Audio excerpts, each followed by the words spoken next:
Hey everybody, welcome to the new, hopefully regular series to the channel I'm tentatively calling Beyond Alzorath, where we give channel and gaming news, as well as a brief overview of the various games we're covering on the First Impressions, Let's Play, and Review channels, to basically give you a quick brief of potential series you may be interested in, or even information about games you may not have known or seen before. Today, we're going to focus mostly on the first of those three, the First Impressions, since First Strike is one of the old series we used to do that I've frankly missed making for quite a while, and I decided to make a channel dedicated to it to better please the YouTube algorithm.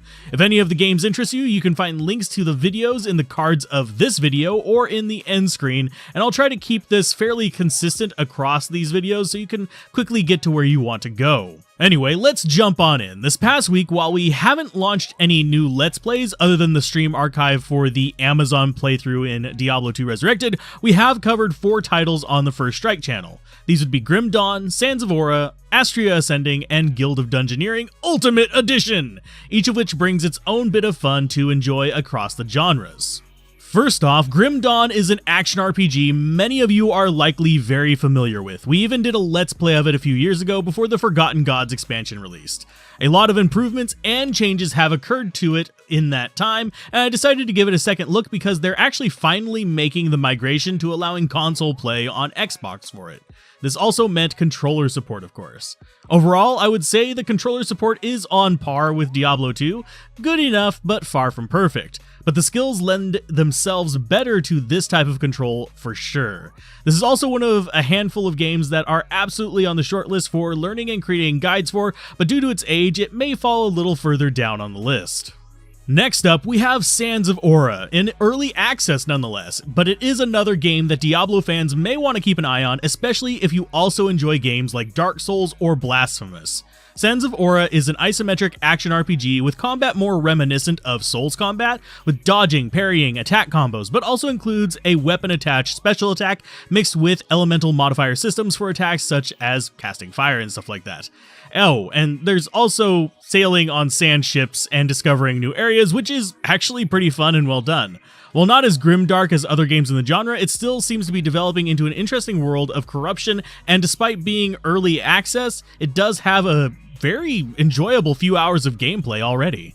A little bit further away from action RPGs, we actually have a JRPG-styled game with platforming and puzzle side-scrolling elements called Astria Ascending. At first, I was hesitant of this game due to my experience with Indivisible, which promised similar things, but it seems the developers of this instead took a bit more of a hint from games more in line with the PlayStation and PlayStation 2 era Final Fantasies, mixing turn-based combat with exploration and light puzzles rather than tough-as-nails platforming or real-time combat like other games with this aesthetic.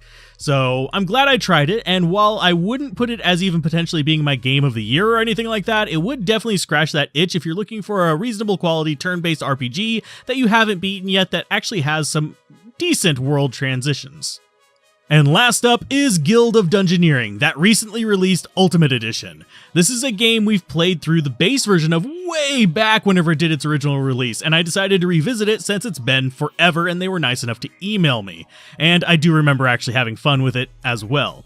If you're wondering what it is, the best way I can explain it is that you're a dungeon master creating the dungeons for your dungeoneer to try to beat, only taking control whenever you enter combat with the monsters that drop around the dungeon by your hand.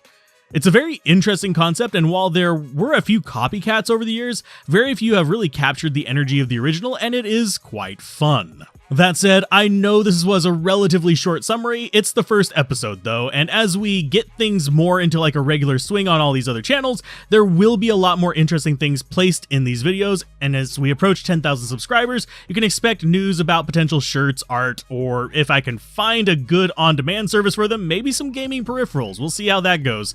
No luck so far, but that has popped up a few times. Though, that may have to wait until we're a little bit larger and can do some proper R&D on them rather than relying on an existing service. But anyway, as always, keep gaming, have fun, peace out, and may RNG always be in your favor. This has been Alzorath. Bye.